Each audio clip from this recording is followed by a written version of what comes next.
गरीब माँ और 5 बेटियों का गाजर घर। बाबूजी, रोटी बना दी है, खा लीजिएगा, मैं खेत पर जा रही हूँ। तभी खटिये पर से बूढ़ा रामा खांसते हुए बोला, अरे बहू, ये ले, मेरी शॉल लेती जा, बाहर बड़ी ठंड पड़ रही है। नहीं बाबूजी, इसकी जरूरत आपको ज्यादा है, क्योंकि घर में ओढ़ने को एक भी कंबल नहीं। माँ, आज हम तीनों भी आपके साथ चलेंगे खेत पर बच्चों, तुम्हारे पास स्वेटर भी नहीं, सर्दी लग जाएगी। माँ, जल्दी तो आपको गुलिया दीदी और तानी दीदी को भी लगेगी। अगर हम जब एक साथ मिलकर खेत पर काम करेंगे तो ज्यादा पैसे आएंगे और फिर हम कंबल खरीद लेंगे। मेरा राजा बेटा कितना समझदार हो गया है, माँ के दुख को समझने लगा है।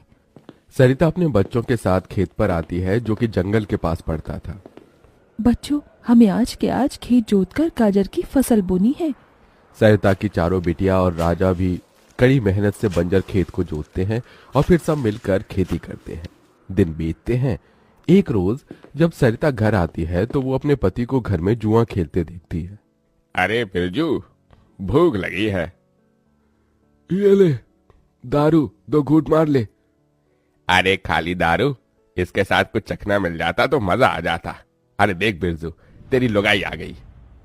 बिरजू को घर में जुआ खेलते देखकर सरिता बौखला कर बोली, अजी, तुमको शर्म नहीं आती? घर में जुआ खेलते और दारूबाजी करते।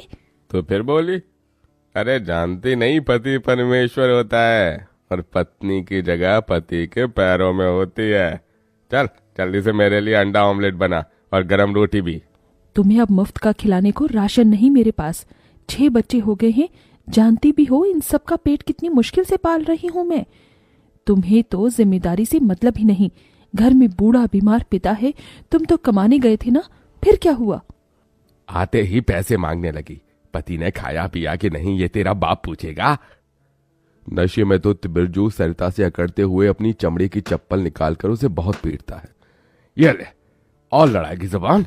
मैं कमाता नहीं तो क्या इस घर में मेरी इज्जत नहीं होगी? ये ले। बचाओ, ओह बचाओ, माँ को मत मारो पिताजी।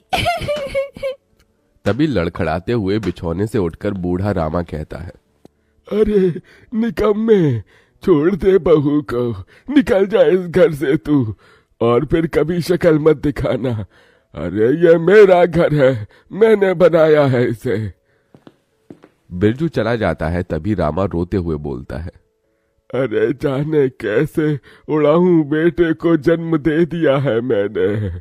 मेरे हाथों भारी गलती हो गई जो इसे तेरी शादी कराई। बहू माफ कर दे मुझे।